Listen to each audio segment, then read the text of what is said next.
मैं वेख रहा वां भी बड़िया सहूलतां ने, बड़ा वधिया लंगर हाल, बर्तन मांजण वास्ते जिहड़े अलग तौर ते हरेक प्रकार दे नाल सुख सहूलत है। जदों गुरु नानक पातशाह महाराज जी गुरमत प्रचार दोरियां ते विचरदे ने ते गुरु नानक पातशाह महाराज जी वेखदे उदों कोई इस तरह की कोई सुख सहूलत नहीं। मान लो हुण जे कोई सानू कथा कीर्तन वास्ते बुलाउंदा है भी पहली गल तां इह है भी सानू संगत ने बुलाना, सानू सिखां ने बुलाउणा है। दूजी गल भी सानू कोई ना कोई प्रबंधकां विचों जां नगर दे विचों कोई जाणदा है। सानू पता है भी असीं इत्थे हाज़रियां भरनियां ने, उहदे बदले संगत ने सानू माया भी देनी है, सन्मान भी देना, सानू सब पता है। पर जदों गुरु नानक पातशाह जी गुरमत प्रचार दोरियां ते विचरदे ने ते जिथे गुरु नानक साहब जी प्रचार करने जाते हैं उत्थे कोई सिख नहीं है, उत्थे कोई सिख नहीं है। ना उन्होंने किसी ने सदा पत्र दिता है, ना उन्होंने किधरे माया के सन्मान मिलना है। गुरु नानक पातशाह जी जिथे गए ने ਉਹ ਓਪਰੇ ਲੋਕ ਨੇ, ਉਹ ਗੁਰੂ ਸਾਹਿਬ ਨੂੰ ਜਾਣਦੇ ਵੀ ਨਹੀਂ, ਇੰਨੀ ਦੂਰ ਜਿਹੜਾ ਗੁਰੂ ਸਾਹਿਬ ਨੇ ਸਫ਼ਰ ਕੀਤਾ। ਫਿਰ ਜਦੋਂ ਗੁਰੂ ਪਾਤਸ਼ਾਹ ਜੀ ਕਿਸੇ ਥਾਂ ਤੇ ਵਿਚਰਦੇ, ਮਨ ਇੱਕ ਥਾਂ ਤੇ ਇੱਕ ਨਗਰ ਵਿੱਚ ਚਲੇ ਗਏ, ਇਸ ਨਗਰ ਦੇ ਵਿੱਚ ਗੁਰੂ ਪਾਤਸ਼ਾਹ ਜੀ ਨੇ 10 ਦਿਨ 15 ਦਿਨ ਗੁਰਮਤਿ ਦਾ ਪ੍ਰਚਾਰ ਕਰਨੇ।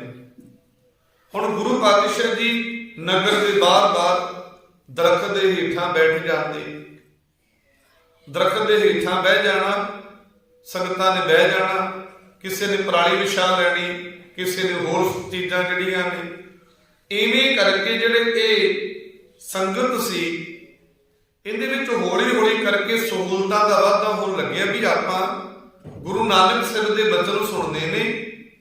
ਗੁਰੂ ਨਾਨਕ ਸਾਹਿਬ ਦੇ ਬਚਨ ਬੜੇ ਕਮਾਲ ਦੇ ਨੇ, ਸਾਨੂੰ ਜੀਵਨ ਨੂੰ ਸੇਧ ਦੇਣ ਵਾਲੇ ਨੇ। ਹੌਲੀ ਹੌਲੀ ਕਰਕੇ ਉੱਥੇ ਸਹੂਲਤਾਂ ਬਣਨ ਲੱਗ ਪਈਆਂ ਵੀ ਇਹਨਾਂ ਦੇ ਬੈਠਣ ਦੇ ਲਈ ਵੀ ਕੋਈ ਪ੍ਰਬੰਧ ਹੋਣਾ ਚਾਹੀਦਾ। ਉਹਨਾਂ ਦੇ ਬੈਠਣ ਦੇ ਲਈ ਪ੍ਰਬੰਧ ਹੋਣਾ ਸ਼ੁਰੂ ਹੋ ਗਿਆ। ਫਿਰ ਇਹ ਵੀ ਵਿਚਾਰ ਬਣੀ ਵੀ ਜਿਹੜੀਆਂ ਸੰਗਤਾਂ ਗੁਰੂ ਪਾਤਸ਼ਾਹ ਦੇ ਕੋਲ ਆਉਂਦੀਆਂ ਨੇ, ਇੱਥੇ ਬੈਠਦੀਆਂ ਨੇ, ਸੇਵਾ ਕਰਦੀਆਂ ਨੇ, ਫਿਰ ਜੇ ਇਹਨਾਂ ਨੇ ਘਰ ਜਾ ਕੇ ਲੰਗਰ ਪਾਣੀ ਬਣਾਉਣਾ ਹੋਏਗਾ ਤੇ ਇਹਨਾਂ ਦਾ ਧਿਆਨ ਤਾਂ ਫਿਰ ਉੱਧਰ ਹੀ ਰਹਿਣਾ ਤੇ ਇਹਨਾਂ ਦੇ ਲਈ ਲੰਗਰ ਦਾ ਪ੍ਰਬੰਧ ਵੀ ਕਰਦੇ ਹੋ। ਹੁਣ ਕੀ ਹੋਇਆ, ਹਰੇਕ ਪ੍ਰਕਾਰ ਦੀ ਸੁੱਖ ਸਹੂਲਤ ਮਿਲ ਗਈ। ਆਪਾਂ ਨੂੰ ਬੈਠਣ ਵਾਸਤੇ ਵਧੀਆ ਮੈਟ ਮਿਲ ਗਏ, ਮੀਂਹ ਕਣੀ ਤੋਂ, ਹਨੇਰੇ ਤੋਂ, ਧੁੱਪ ਛਾਂ ਤੋਂ ਬਚਣ ਦੇ ਲਈ ਵਧੀਆ ਇਮਾਰਤਾਂ ਬਣ ਗਈਆਂ, ਜੋੜਾ ਘਰ ਬਣ ਗਏ, ਗੁਰੂ ਕੇ ਲੰਗਰ ਬਣਨ ਲੱਗ ਪਏ। ਇਹ ਸਾਰੀਆਂ ਸੁੱਖ ਸਹੂਲਤਾਂ ਕਿਉਂ ਸਨ? ਇਹ ਕਿਉਂ ਸਹੂਲਤਾਂ ਦਿੱਤੀਆਂ ਵੀ ਅਸੀਂ ਗੁਰੂ ਦੇ ਸ਼ਬਦ ਨਾਲ, ਗੁਰੂ ਦੀ ਬਾਣੀ ਨਾਲ ਜੁੜ ਜਾਈਏ। ਸਾਰਾ ਪ੍ਰਬੰਧ ਤਾਂ ਕੀਤਾ ਗਿਆ ਵੀ ਆਪਾਂ ਗੁਰੂ ਦੀ ਬਾਣੀ ਨਾਲ ਜੁੜਨੇ, ਗੁਰੂ ਦੇ ਬਚਨਾਂ ਨਾਲ ਜੁੜਨੇ। ਹੁਣ ਕੀ ਹੋ ਗਿਆ, ਪਹਿਲਾਂ ਸਹੂਲਤਾਂ ਨਹੀਂ ਸਨ, ਗੁਰਦੁਆਰੇ ਕੱਚੇ ਸਨ ਤੇ ਇਹ ਮੰਨਿਆ ਗਿਆ ਵੀ ਜਦੋਂ ਗੁਰਦੁਆਰੇ ਕੱਚੇ ਸਨ ਤੇ ਉਦੋਂ ਸਿੱਖ ਪੱਕੇ ਸਨ, ਤੇ ਜਿਵੇਂ ਜਿਵੇਂ ਹੁਣ ਇਮਾਰਤਾਂ ਪੱਕੀਆਂ ਹੋਈਆਂ ਸਾਡੇ ਜੀਵਨ ਦੇ ਵਿੱਚ ਕਮੀਆਂ ਆਉਣ ਲੱਗ ਪਈਆਂ। ਕਾਰਨ ਕੀ ਹੈ ਵੀ ਅਸੀਂ ਇਹ ਸਾਰੀਆਂ ਸੁੱਖ ਸਹੂਲਤਾਂ ਦੇ ਹੁੰਦਿਆਂ ਵੀ ਅਸੀਂ ਗੁਰੂ ਦੀ ਬਾਣੀ ਨਾਲ ਨਹੀਂ ਜੁੜ ਪਾਏ। ਇਹ ਸਾਰਾ ਜਿਹੜਾ ਪ੍ਰਬੰਧ ਕੀਤਾ ਜਾਂਦਾ ਹੈ, ਇਹ ਪ੍ਰਬੰਧ ਕੀਤਾ ਜਾਂਦਾ ਹੈ ਬਾਣੀ ਨਾਲ ਜੁੜਨ ਦੇ ਲਈ। ਇਸ ਕਰਕੇ ਅਸੀਂ ਬਾਣੀ ਦੇ ਨਾਲ ਜੁੜਨੇ। ਤੇ ਮੈਂ ਬੜੀ ਵਾਰੀ ਬੇਨਤੀ ਕਰਦਾ, ਜਦੋਂ ਅਸੀਂ ਕਿਸੇ ਨੂੰ ਪ੍ਰੇਰਦੇ ਆ ਨਾ ਵੀ ਤੁਸੀਂ ਗੁਰੂ ਘਰ ਆਇਆ ਕਰੋ, ਬਾਣੀ ਪੜ੍ਹਿਆ ਕਰੋ, ਬਾਣੀ ਸੁਣਿਆ ਕਰੋ, ਤੇ ਅੱਗੋਂ ਜਵਾਬ ਮਿਲਦਾ ਵੀ ਜਦੋਂ ਮਾਲਕ ਕਿਰਪਾ ਕਰੇਗਾ, ਜਦੋਂ ਮਾਲਕ ਬੁਲਾਏਗਾ ਉਦੋਂ ਆ ਜਾਵਾਂਗੇ। ਤੇ ਫਿਰ ਉਹਨਾਂ ਨੂੰ ਪੁੱਛੀਦਾ ਹੈ ਵੀ ਜਦੋਂ ਤੁਸੀਂ ਤਾਸ਼ ਖੇਡਦੇ ਉਦੋਂ ਮਾਲਕ ਦੀ ਕਿਰਪਾ ਹੁੰਦੀ, ਉਦੋਂ ਤੁਹਾਨੂੰ ਮਾਲਕ ਬੁਲਾਉਂਦਾ ਵੀ ਤੁਸੀਂ ਫਲਾਣੇ ਚੌਕ ਦੇ ਵਿੱਚ ਖੜ ਕੇ ਤੇ ਅੱਧਾ ਘੰਟਾ ਤੁਸੀਂ ਐਵੇਂ ਚੁਗਲੀਆਂ ਕਰਨੀਆਂ, ਉਦੋਂ ਨਹੀਂ ਵੀ ਕਦੇ ਵੀ ਮਾਲਕ ਦੀ ਕਿਰਪਾ ਹੋਏਗੀ। ਜਦੋਂ ਕੋਈ ਚੰਗੇ ਕੰਮ ਕਰਨ ਨੂੰ ਕਹਿ ਦੋ ਤੇ ਉਦੋਂ ਕਹਿਣਗੇ ਵੀ ਮਾਲਕ ਦੀ ਕਿਰਪਾ ਹੋਏਗੀ ਤੇ ਆ ਜਾਗੇ, ਤੇ ਅਜੇ ਮਾਲਕ ਦੀ ਕਿਰਪਾ ਹੀ ਨਹੀਂ ਹੋਈ। ਉਦੋਂ ਕਿਰਪਾ ਦੀ ਗੱਲ, ਤੇ ਜਦੋਂ ਦੂਜੇ ਪਾਸੇ ਤੁਰਨੇ ਉਦੋਂ ਕਿਰਪਾ ਦੀ ਕੋਈ ਗੱਲ ਹੀ ਨਹੀਂ। ਇਸ ਕਰਕੇ ਸਾਨੂੰ ਉਦਮ ਆਪ ਕਰਨਾ ਪੈਣਾ, ਉਦਮ ਅਸੀਂ ਕਰਨੇ ਤਾਂ ਮਾਲਕ ਦੀ ਕਿਰਪਾ ਦੇ ਪਾਤਰ ਬਣਾਂਗੇ। ਅੱਜ ਗੁਰੂ ਪਾਤਸ਼ਾਹ ਮਹਾਰਾਜ ਜੀ ਸਾਨੂੰ 8ਵੀਂ ਪੌੜੀ ਤੋਂ ਲੈ ਕੇ ਤੇ 11ਵੀਂ ਪੌੜੀ ਤੱਕ ਇਹ ਸੁਣਨ ਦੀਆਂ 4 ਪੌੜੀਆਂ ਨੇ ਵੀ ਜੇ ਕਿਧਰੇ ਅਸੀਂ ਪਰਮਾਤਮਾ ਦੇ ਨਾਮ ਨੂੰ, ਗੁਰੂ ਦੀ ਬਾਣੀ ਨੂੰ ਧਿਆਨ ਦੇ ਨਾਲ ਸੁਣਨ ਲੱਗ ਜਾਈਏ ਤੇ ਸਾਨੂੰ ਕੀ ਕੀ ਲਾਭ ਮਿਲਦਾ ਹੈ। ਗੁਰੂ ਪਾਤਸ਼ਾਹ ਜੀ ਨੇ ਅੱਜ ਉਹ ਕਿਰਪਾ ਕੀਤੀ। ਔਰ ਮੈਂ ਇੱਕ ਬੇਨਤੀ ਕਰਾਂ, ਇੱਕ ਹੁੰਦਾ ਸਿਰਫ ਕੰਨਾਂ ਨਾਲ ਸੁਣਨਾ, ਇੱਕ ਹੁੰਦਾ ਸਿਰਫ ਕੰਨਾਂ ਨਾਲ ਸੁਣਨਾ। ਕੋਈ ਕਿਸੇ ਨੇ ਗੱਲ ਕੀਤੀ ਤੇ ਉਹ ਗੱਲ ਆਪਾਂ ਕੰਨਾਂ ਦੇ ਨਾਲ ਹੀ ਸੁਣਦੇ ਆ, ਪਰ ਇੱਕ ਹੁੰਦਾ ਕੰਨਾਂ ਤੋਂ ਵੀ ਅੱਗੇ ਨਿਕਲ ਜਾਣਾ, ਉਹ ਹੁੰਦੇ ਪੂਰੀ ਇਕਾਗਰਤਾ ਨਾਲ ਸੁਣਨਾ। ਕਈ ਵਾਰੀ ਆਪਾਂ ਗੱਲਾਂ ਬਾਤਾਂ ਕਰਦੇ ਆ, ਕਿਸੇ ਨੂੰ ਕੁਝ ਸਮਝਾ ਰਹੇ ਤੇ ਉਹਦੇ ਜਦੋਂ ਪੱਲੇ ਗੱਲ ਨਾ ਹੋਵੇ ਉਹ ਸਾਨੂੰ ਕਹਿੰਦੇ ਨੇ ਵੀ ਦੁਬਾਰਾ ਬੋਲਿਓ, ਤੁਸੀਂ ਕੀ ਕਿਹਾ, ਇਹ ਗੱਲ ਦੁਬਾਰਾ ਦੱਸੀ। ਤੇ ਆਪਾਂ ਸ਼ਬਦ ਕੀ ਵਰਤਦੇ ਆ ਵੀ ਮੈਂ ਹੁਣੇ ਤਾਂ ਦੱਸ ਕੇ ਹਟੀ ਆ, ਤੈਨੂੰ ਸੁਣਿਆ ਨਹੀਂ ਸੀ। ਉਹ ਕਹਿੰਦੇ ਮੇਰਾ ਧਿਆਨ ਕਿਸੇ ਹੋਰ ਪਾਸੇ ਲੱਗ ਗਿਆ ਸੀ। ਜਦੋਂ ਧਿਆਨ ਹੋਰ ਪਾਸੇ ਲੱਗ ਜਾਵੇ ਤੇ ਕੰਨਾਂ ਦੇ ਨਾਲ ਸੁਣ ਕੇ ਵੀ ਉਹ ਅਣਸੁਣਿਆ ਹੋ ਜਾਂਦਾ। ਪਹਿਲੀ ਗੱਲ ਵੀ ਕੰਨਾਂ ਨਾਲ ਸੁਣਨਾ, ਦੂਜੀ ਗੱਲ ਧਿਆਨ ਨਾਲ ਸੁਣਨਾ, ਤੇ ਤੀਜੀ ਗੱਲ ਇਹ ਹੈ ਵੀ ਜਿੰਨੀ ਦੇਰ ਤੱਕ ਸੁਣੇ ਹੋਏ ਨੂੰ ਮੰਨੀਏ ਨਾ ਤੇ ਉਨੀ ਦੇਰ ਤੱਕ ਕੋਈ ਲਾਭ ਨਹੀਂ।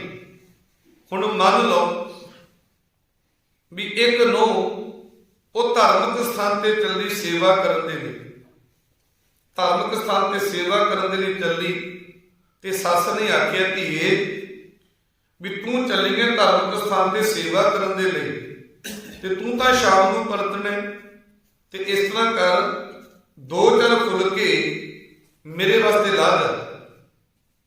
ਹੁਣ ਨੂੰਹ ਨੇ ਗੱਲ ਸੁਣ ਲਈ, ਫਿਰ ਥੋੜੀ ਦੇਰ ਬਾਅਦ ਸੱਸ ਨੇ ਫਿਰ ਕਿਹਾ, ਸੱਸ ਨੇ ਫਿਰ ਕਿਹਾ ਵੀ ਧੀਏ 4-5 ਪ੍ਰਸ਼ਾਦੇ ਮੇਰੇ ਲਈ ਲਾ ਜਾਈ। 3 ਵਾਰੀ ਗੱਲ ਕਹਿ ਦਿੱਤੀ।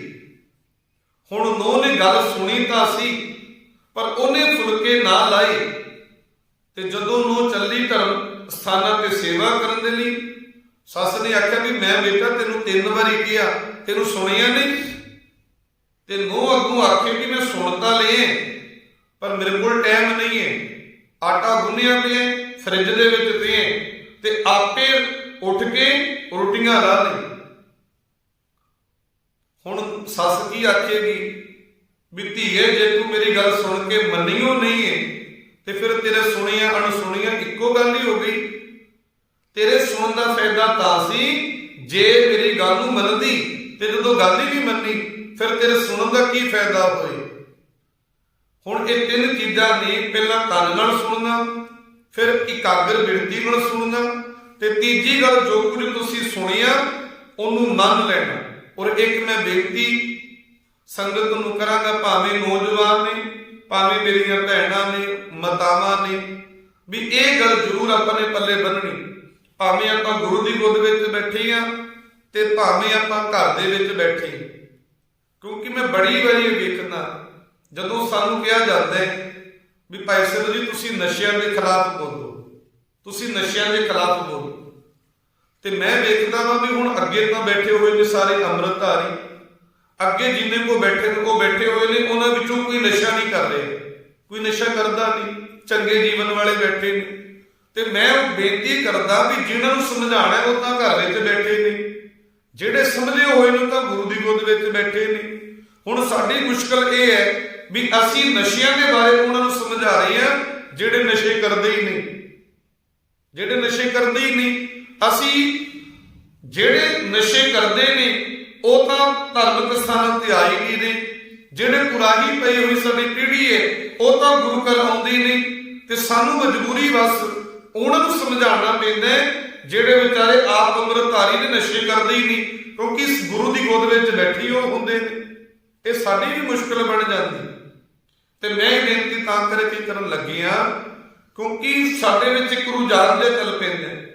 ਅੱਗੇ ਜਾ ਕੇ ਤੁਸੀਂ ਦੇਖੋਗੇ ਵੀ ਜਿਵੇਂ ਗਰਮੀਆਂ ਦੇ ਦਿਨਾਂ ਵਿੱਚ ਛਬੀਲਾਂ ਸ਼ੁਰੂ ਹੋ ਜਾਣੀਆਂ ਨੇ, ਤੇ ਮੈਂ ਵੇਖਦਾ ਵਾਂ ਵੀ ਉਹ ਨੌਜਵਾਨ ਜਿਹੜੇ ਪਾਣੀ ਦਾ ਗਲਾਸ ਵੀ ਆਪਣੇ ਹੱਥਾਂ ਨਾਲ ਕਦੀ ਪੀਂਦੇ ਨਹੀਂ, ਆਪਣੇ ਘਰ ਦੇ ਵਿੱਚ ਪਾਣੀ ਦਾ ਗਲਾਸ ਵੀ ਪੀਣ ਨੂੰ ਤਿਆਰ ਨਹੀਂ, ਵੀ ਉਹਨਾਂ ਨੂੰ ਪਾਣੀ ਵੀ ਬੈੱਡ ਤੇ ਬੈਠਿਆਂ ਬਿਠਾਈਆਂ ਉਹਦੀ ਮਾਂ ਦੇਵੇ, ਭੈਣ ਦੇਵੇ ਤੇ ਪੀਣਗੇ, ਨਹੀਂ ਤੇ ਨਹੀਂ। ਤੇ ਉਹ ਨੌਜਵਾਨ ਜਿਹੜੇ ਘਰ ਦੇ ਵਿੱਚ ਨਾ ਆਪ ਪਾਣੀ ਦਾ ਗਲਾਸ ਪੀਣ ਨੂੰ ਤਿਆਰ, ਨਾ ਆਪਣੇ ਮਾਤਾ ਪਿਤਾ ਨੂੰ ਪਾਣੀ ਦਾ ਗਲਾਸ ਦੇਣ ਨੂੰ ਤਿਆਰ, ਤੇ ਸਾਰਾ ਦਿਨ ਉਹਨਾਂ ਨੂੰ ਮੈਂ ਵੇਖਦਾ ਵਾਂ ਵੀ ਉਹ ਸ਼ਬੀਲਾਂ ਦੀ ਸੇਵਾ ਕਰ ਰਹੇ ਨੇ, ਸ਼ਬੀਲਾਂ ਦੀ ਸੇਵਾ ਕਰ ਰਹੇ ਨੇ। ਮੈਂ ਨਹੀਂ ਕਹਿੰਦਾ ਵੀ ਸੇਵਾ ਨਾ ਕਰੋ, ਪਰ ਮੈਂ ਇਹ ਬੇਨਤੀ ਕਰਦਾ ਵੀ ਜੇ ਤੁਸੀਂ ਉੱਥੇ ਸਾਰਾ ਦਿਨ ਸੰਗਤਾਂ ਨੂੰ ਜਾਂ ਆਏ ਗਏ ਨੂੰ ਉੱਥੇ ਤੁਸੀਂ ਜਲ ਛਕਾਉਂਦੇ ਹੋ, ਤੇ ਘਰ ਦੇ ਵਿੱਚ ਆਪਣੇ ਮਾਤਾ ਪਿਤਾ ਨੂੰ ਵੀ ਪਾਣੀ ਦਾ ਗਲਾਸ ਦਿਆ ਕਰੋ। ਘਰ ਦੇ ਵਿੱਚ ਮਾਤਾ ਪਿਤਾ ਨੂੰ ਵੀ ਜ਼ਿਆਦਾ ਖੇਚਲ ਨਾ ਦਿਓ ਵੀ ਉਹ ਤੁਹਾਨੂੰ ਬੈਠੇ ਬਿਠਾਏ ਨੂੰ ਪਾਣੀ ਦੇਣ, ਪਿਆਸ ਲੱਗੇ ਤੇ ਪਾਣੀ ਦਾ ਗਲਾਸ ਆਪ ਵੀ ਭਰ ਕੇ ਪੀ ਲਿਆ ਕਰੋ।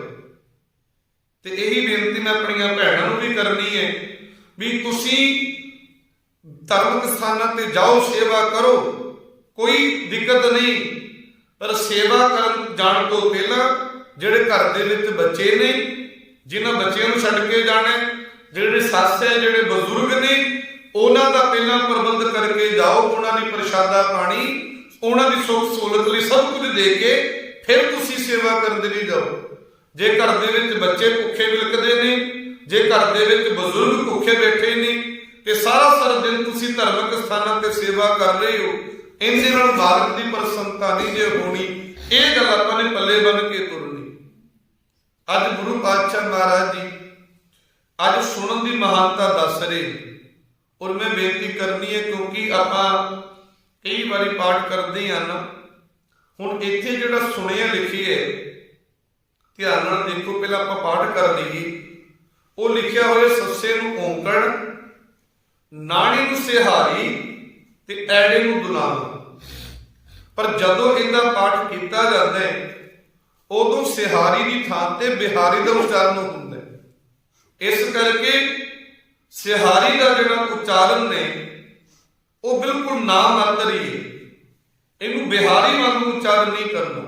ਆਮ ਤੌਰ ਤੇ ਪਾਠ ਕੀਤਾ ਜਾਂਦਾ ਸੁਣੀਏ ਕਿਹਾ ਜਾਂਦਾ, ਇਉਂ ਸਮਝ ਲਓ ਵੀ ਤੁਸੀਂ ਸਿਹਾਰੀ ਦਾ ਉਚਾਰਨ ਛੱਡ ਕੇ ਨਾ ਤੁਸੀਂ ਇਵੇਂ ਪੜ੍ਹ ਕੇ ਦੇਖੋ, ਸੱਸੇ ਨੂੰ ਔਂਕੜ, ਨਾਣਾ ਤੇ ਐੜੇ ਨੂੰ ਦਲਾਵਾ, ਤੇ ਆਪਣੇ ਆਪ ਹੀ ਉਚਾਰਨ ਸਹੀ ਹੋਏਗਾ। ਧਿਆਨ ਦੇ ਨਾਲ ਆਪਾਂ ਨੇ ਪਾਠ ਕਰਨਾ ਹੈ, ਪਿੱਛੇ ਸਾਰੀ ਸੰਗਤ ਨੇ ਉਚਾਰਨ ਕਰਨਾ ਹੈ। ਸੋਹਣੀਏ ਸਿੱਧ ਪੀਰ ਸੁਰਨਾਥ, ਸੋਹਣੀਏ ਸਿੱਧ ਪੀਰ ਸੁਰਨਾਥ, ਸੋਹਣੀਏ ਧਰਤ ਧਵਲ ਆਕਾਸ਼, ਸੋਹਣੀਏ ਦੀਪ ਲੋਕ ਪਾਤਾਲ, ਸੋਹਣੀਏ ਹੋ ਨ ਸਕੇ ਕਾਲ, ਨਾਨਕ ਭਗਤਾ ਸਦਾ ਵਿਗਾਸ, ਸੁਣੇ ਦੁਖ ਪਾਪ ਕਾ ਨਾਸ਼।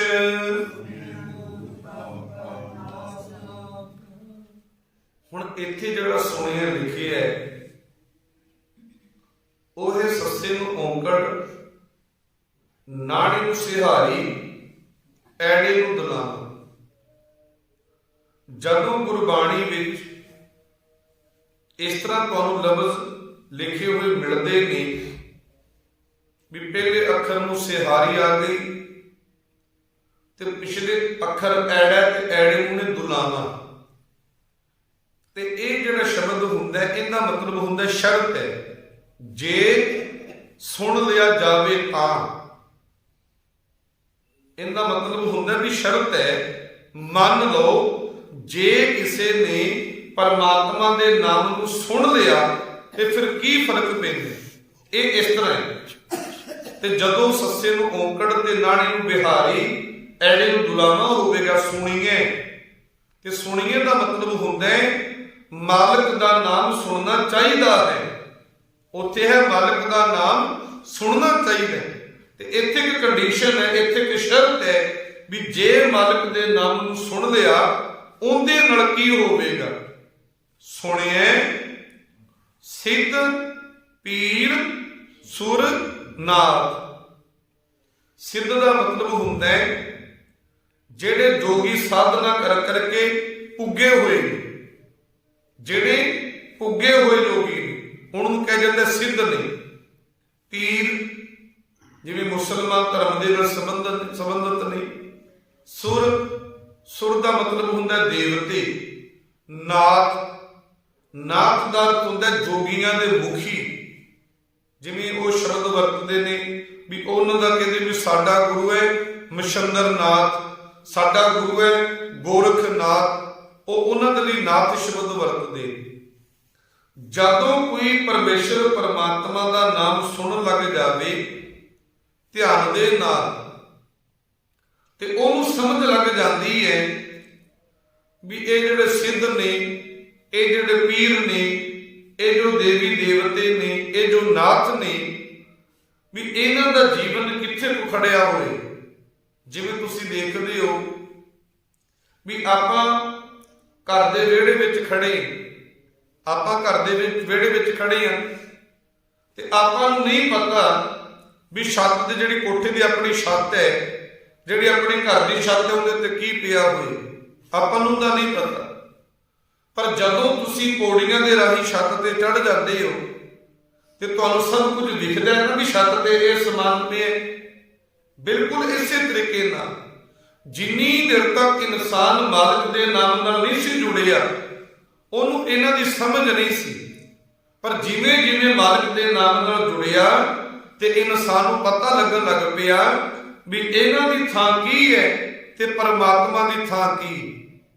ਉਹਨੂੰ ਸਮਝ ਆਉਣ ਲੱਗ ਪਈ ਵੀ ਇਹਨਾਂ ਦੀ ਥਾਂ ਕੀ ਹੈ ਤੇ ਮਾਲਕ ਦੀ ਥਾਂ ਕੀ। ਸੁਣਿਏ ਧਰਤ ਧਵਲ ਆਕਾਸ਼।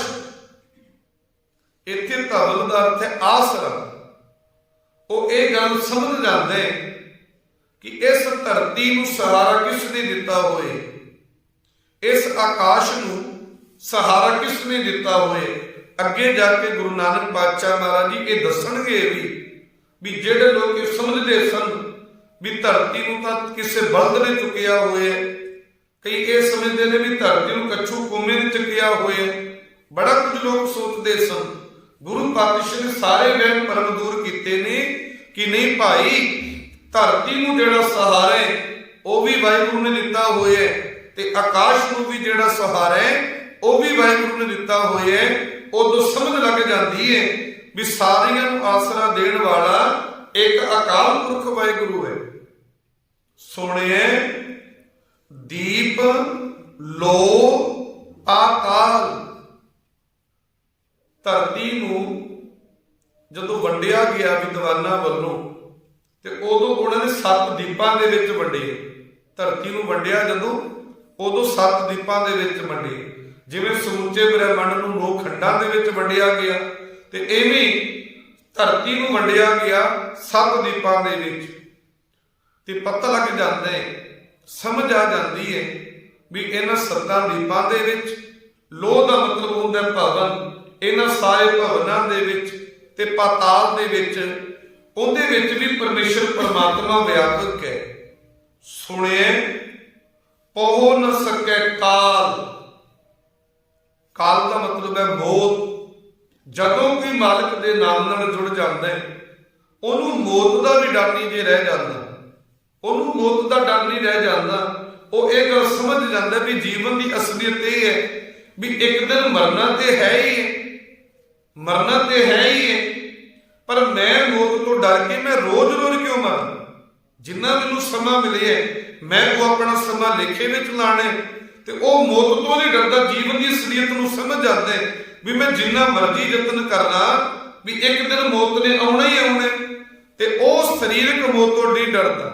ਦੂਜੀ ਗੱਲ, ਜਦੋਂ ਕੋਈ ਮਾਲਕ ਦੇ ਨਾਮ ਨਾਲ ਜੁੜ ਜਾਂਦਾ ਉਹ ਕਦੀ ਆਤਮਿਕ ਮੌਤ ਨਹੀਂ ਜੇ ਮਰਦਾ। ਹੋਮੇ ਵਾਲੀ ਮੌਤ, ਜ਼ਮੀਰ ਵਾਲੀ ਮੌਤ, ਇਹ ਜਿਹੜੀਆਂ ਵਿਕਾਰਾਂ ਵਾਲੀਆਂ ਜਿਹੜੀਆਂ ਮੌਤਾਂ ਨੇ ਉਹ ਇਹਨਾਂ ਤੋਂ ਵੀ ਬਚ ਜਾਂਦੇ। ਜਿਹਨੂੰ ਆਪਾਂ ਪੜ੍ਹਦੇ ਆ ਨਾ, ਆਖਾਂ ਜੀਵਾਂ ਵਿਸਰੇ ਮਰ ਜਾਉ।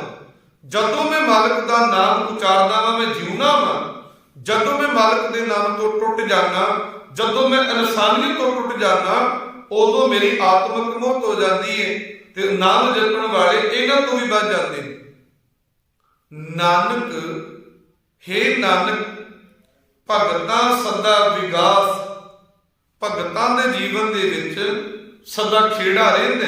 ਕਿਉਂ? ਸੁਣਿਐ ਦੁਖ ਪਾਪ ਕਾ ਨਾਸ਼। ਜਦੋਂ ਉਹ ਮਾਲਕ ਦਾ ਨਾਮ ਸੁਣਦੇ ਨੇ ਉਹਨਾਂ ਦੇ ਜੀਵਨ ਵਿੱਚੋਂ ਦੁੱਖ ਤੇ ਪਾਪ ਖਤਮ ਹੁੰਦੇ ਨੇ। ਹੁਣ ਪਾਪ ਕੀ ਹੈ? ਅਲੱਗ-ਅਲੱਗ ਧਰਮਾਂ ਨੇ ਇਹਦੀ ਅਲੱਗ-ਅਲੱਗ ਡੈਫੀਨੇਸ਼ਨ ਦਿੱਤੀ। ਕੋਈ ਕਿਸੇ ਚੀਜ਼ ਨੂੰ ਪਾਪ ਕਹਿੰਦਾ ਤੇ ਕੋਈ ਕਿਸੇ ਚੀਜ਼ ਨੂੰ ਪਾਪ ਕਹਿੰਦਾ।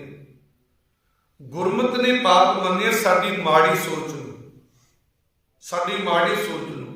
ਕਾਰਨ ਕੀ ਹੈ? ਜਦੋਂ ਇਨਸਾਨ ਦੇ ਮਨ ਵਿੱਚ ਕੋਈ ਫੁਰਨਾ ਫੁਰੇ, ਮਨ ਕੋਈ ਫੁਰਨਾ ਫੁਰਿਆ ਵੀ ਮੈਂ ਸੋਚਾਂ ਵੀ ਮੇਰੇ ਕੋਲ ਵੀ ਇਹੋ ਜਿਹਾ ਸਟੈਂਡ ਹੋਣਾ ਚਾਹੀਦਾ, ਮੇਰੇ ਕੋਲ ਵੀ ਇਹੋ ਜਿਹਾ ਮੋਬਾਈਲ ਹੋਣਾ ਚਾਹੀਦਾ। ਹੁਣ ਮਨ ਵਿੱਚ ਇਹ ਫੁਰਨਾ ਫੁਰੇ ਕੋਈ ਮਾੜੀ ਗੱਲ ਨਹੀਂ ਹੈ।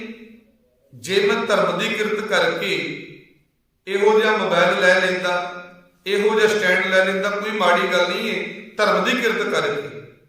ਪਰ ਜਦੋਂ ਹੁਣ ਮੇਰੇ ਮਨ ਵਿੱਚ ਇਹ ਫੁਰਨਾ ਫੁਰਿਆ ਵੀ ਮੈਂ ਸਟੈਂਡ ਵੀ ਲੈਣਾ ਤੇ ਮੋਬਾਈਲ ਵੀ ਲੈਣਾ ਤੇ ਮੈਂ ਚੋਰੀ ਕਰ ਲਵਾਂ, ਮੈਂ ਮਾੜਾ ਕਰਮ ਕਰ ਲਵਾਂ, ਇਹ ਜਿਹੜਾ ਮੈਂ ਮਾੜਾ ਸੋਚ ਲਿਆ ਨਾ ਵੀ ਮੈਂ ਚੋਰੀ ਕਰ ਲਵਾਂ, ਇਹ ਜਦੋਂ ਮੈਂ ਸੋਚੀ ਹੈ ਇਹ ਪਾਪ ਹੈ, ਇਹ ਪਾਪ ਹੈ। ਤੇ ਜਦੋਂ ਮੈਂ ਚੋਰੀ ਕਰ ਲਈ ਇਹਨੂੰ ਅਪਰਾਧ ਕਹਿੰਦੇ ਨੇ, ਇਹਨੂੰ ਅਪਰਾਧ ਕਹਿੰਦੇ ਨੇ। ਕਾਨੂੰਨ ਨੇ ਜਦੋਂ ਵੀ ਸਜ਼ਾ ਦੇਣੀ ਹੈ ਉਹਨੇ ਅਪਰਾਧੀ ਨੂੰ ਦੇਣੀ, ਉਹਨੇ ਅਪਰਾਧੀ ਨੂੰ ਦੇਣੀ। ਜਦੋਂ ਮੈਂ ਚੋਰੀ ਕਰਾਂਗਾ ਤਾਂ ਮੈਨੂੰ ਸਜ਼ਾ ਮਿਲਣੀ ਹੈ। ਤੇ ਜਦੋਂ ਤੱਕ ਮੇਰੇ ਮਨ ਵਿੱਚ ਇਹ ਮਾੜਾ ਖਿਆਲ ਬਣਿਆ ਰਹੇਗਾ ਵੀ ਮੈਂ ਚੋਰੀ ਕਰਨੀ ਹੈ, ਉਨੀ ਦੇਰ ਤੱਕ ਮੈਨੂੰ ਇਹ ਦੁਨਿਆਵੀ ਕਾਨੂੰਨ ਸਜ਼ਾ ਨਹੀਂ ਦਿੰਦਾ, ਦੁਨਿਆਵੀ ਕਾਨੂੰਨ ਸਜ਼ਾ ਨਹੀਂ ਦਿੰਦਾ।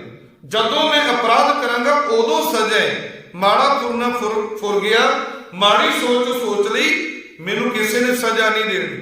ਪਰ ਗੁਰਮਤਿ ਕਹਿੰਦੀ ਹੈ, ਗੁਰਬਾਣੀ ਇਹ ਕਹਿੰਦੀ ਹੈ ਵੀ ਭਲਿਆ ਅਪਰਾਧ ਤਾਂ ਕਰਨਾ ਹੀ ਨਹੀਂ, ਅਪਰਾਧ ਤਾਂ ਕਰਨਾ ਹੀ ਨਹੀਂ, ਪਰ ਤੂੰ ਮਾੜਾ ਸੋਚਣਾ ਵੀ ਨਹੀਂ।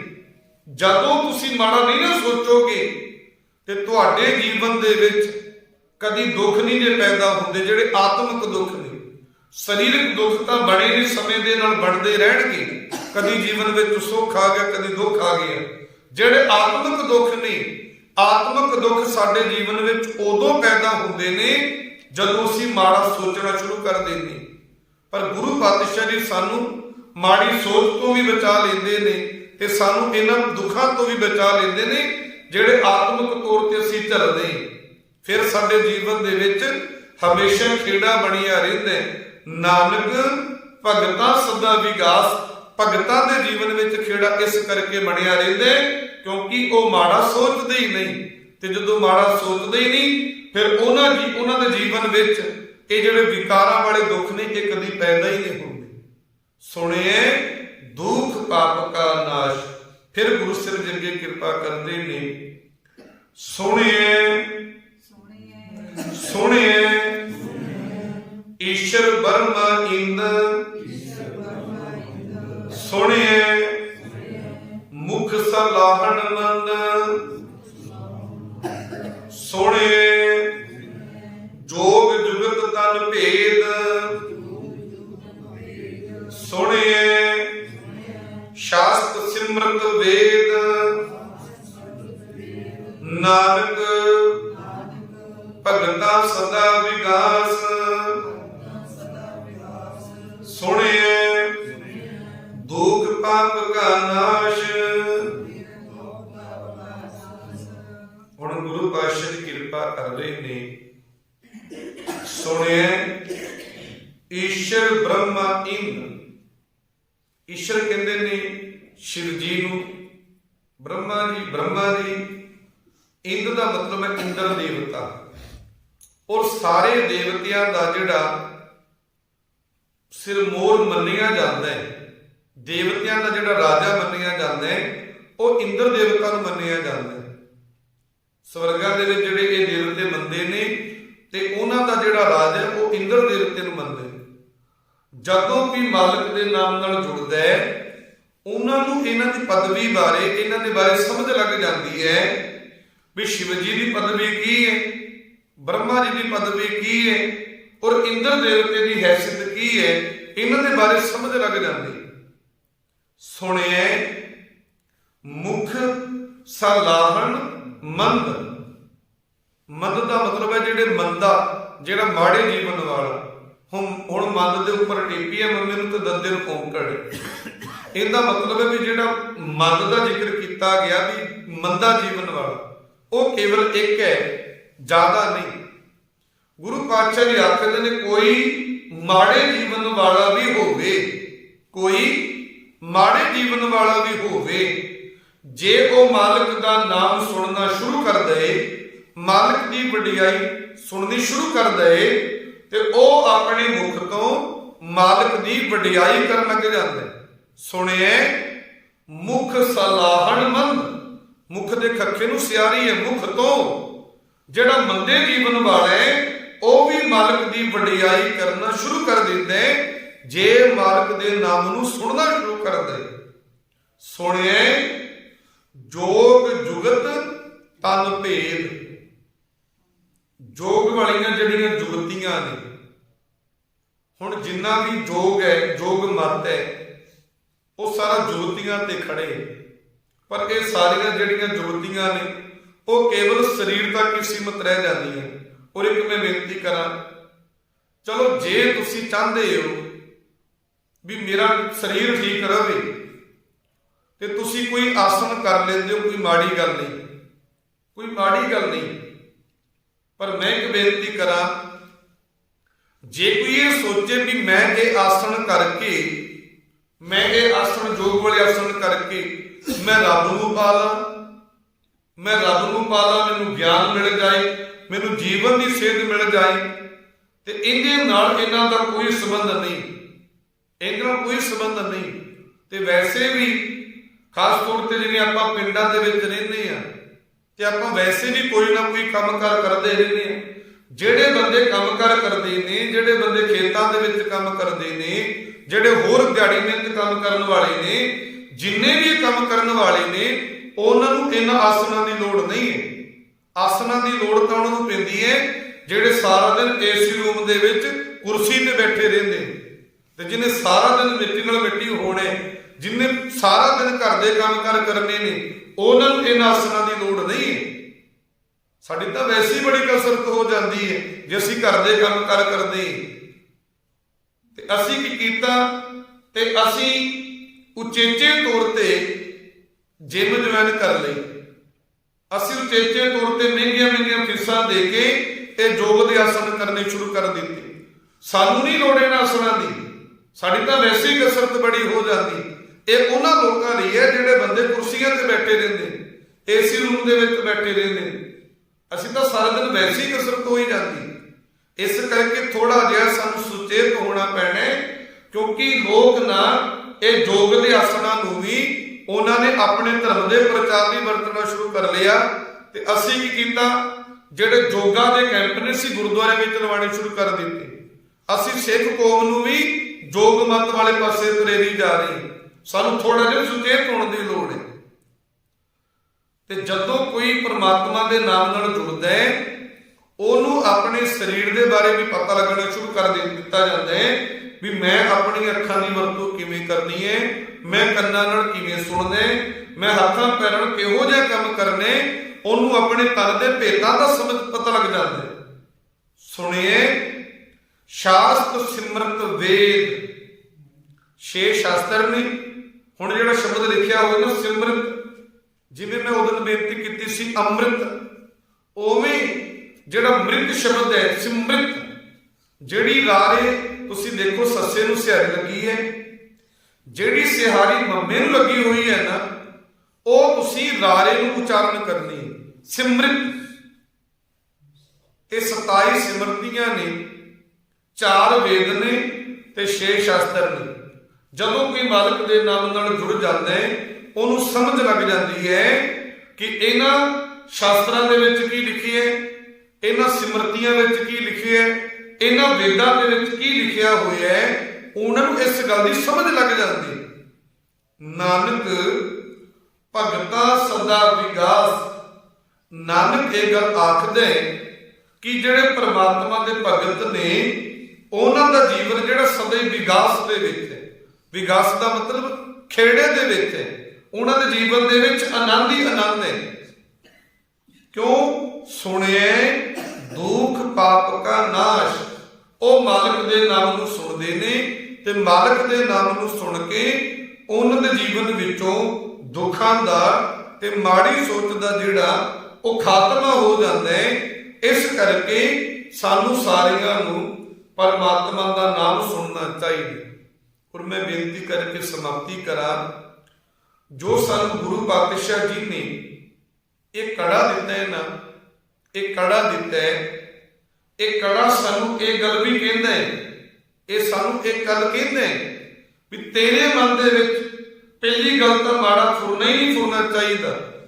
ਤੇ ਜੇ ਤੇਰੇ ਮਨ ਦੇ ਵਿੱਚ ਕੋਈ ਮਾੜਾ ਖਿਆਲ ਆ ਵੀ ਗਿਆ ਤੇ ਇਹ ਗੱਲ ਯਾਦ ਰੱਖ, ਤੇਰੇ ਹੱਥ ਦੇ ਵਿੱਚ ਪਿਆ ਹੋਇਆ ਕੜਾ ਤੈਨੂੰ ਇਹ ਗੱਲ ਕਹਿੰਦੇ ਵੀ ਜਿੰਦੇ ਹੱਥ ਦੇ ਵਿੱਚ ਗੁਰੂ ਦਾ ਦਿੱਤਾ ਹੋਇਆ ਕੜਾ ਹੁੰਦਾ ਨਾ, ਉਹ ਨਾ ਕਦੀ ਪਾਪ ਕਰਦੇ ਨਾ ਕਦੀ ਅਪਰਾਧ ਕਰਦੇ। ਇਹਨਾਂ ਹੱਥਾਂ ਦੇ ਨਾਲ ਉਹਨੇ ਕਦੀ ਭੀਖ ਨਹੀਂ ਮੰਗਣੀ, ਇਹਨਾਂ ਹੱਥਾਂ ਦੇ ਨਾਲ ਉਹਨੇ ਕਦੀ ਚੋਰੀ ਨਹੀਂ ਕਰਨੀ, ਇਹਨਾਂ ਹੱਥਾਂ ਦੇ ਨਾਲ ਧਰਮ ਦੀ ਕਿਰਤ ਕਰਨੀ ਹੈ ਔਰ ਇਹਨਾਂ ਹੱਥਾਂ ਦੇ ਨਾਲ ਵੰਡਣੇ ਹੀ ਵੰਡਣੇ, ਕਿਸੇ ਦੇ ਹੱਥ ਅੱਡ ਕੇ ਮੰਗਣਾ ਨਹੀਂ। ਤੇ ਸਾਨੂੰ ਵੱਧ ਤੋਂ ਵੱਧ ਗੁਰਬਾਣੀ ਪਾਠ ਕਰਨਾ ਚਾਹੀਦਾ, ਸੁਣਨਾ ਚਾਹੀਦਾ, ਤਾਂ ਕਿ ਸਾਡੀ ਮਾੜੀ ਸੋਚ ਖਤਮ ਹੋ ਜਾਵੇ ਔਰ ਸਾਡੇ ਜੀਵਨ ਦੇ ਵਿੱਚ ਵਿਕਾਸ ਪੈਦਾ ਹੋਵੇ। ਗੁਰੂ ਪਾਤਸ਼ਾਹ ਮਹਾਰਾਜ ਕਿਰਪਾ ਕਰਨ, ਜੋ ਕੁਝ ਅਸੀਂ ਪੜ੍ਹੀਏ ਸੁਣੀਏ ਸੁਣਾਈਏ ਅਸੀਂ ਆਪ ਵੀ ਉਹਦੇ ਤੇ ਅਮਲ ਕਰੀਏ। ਰਹਿੰਦੀਆਂ ਪੌੜੀਆਂ ਦੀ ਜਿਹੜੀ ਵਿਚਾਰ ਹੈ ਉਹ ਆਪਾਂ ਕੱਲ ਦੇ ਦੀਵਾਨਾਂ ਵਿੱਚ ਰਵਾਂਗੇ। ਇੰਨੀਆਂ ਕੋ ਬੇਨਤੀਆਂ ਪ੍ਰਵਾਨ ਹੋਈਆਂ, ਬੇਅੰਤ ਭੁੱਲਾਂ ਦੀ ਖਿਮਾ। ਸਮੂਹ ਸੰਗਤ ਦਾ, ਸਮੂਹ ਗੁਰਦੁਆਰਾ ਪ੍ਰਬੰਧਕ ਕਮੇਟੀ ਦਾ ਬਹੁਤ ਬਹੁਤ ਧੰਨਵਾਦ। ਉਚਾਰਨ ਕਰੋ ਜੀ, ਵਾਹਿਗੁਰੂ ਜੀ ਕਾ ਖਾਲਸਾ, ਵਾਹਿਗੁਰੂ ਜੀ ਕੀ ਫਤਿਹ।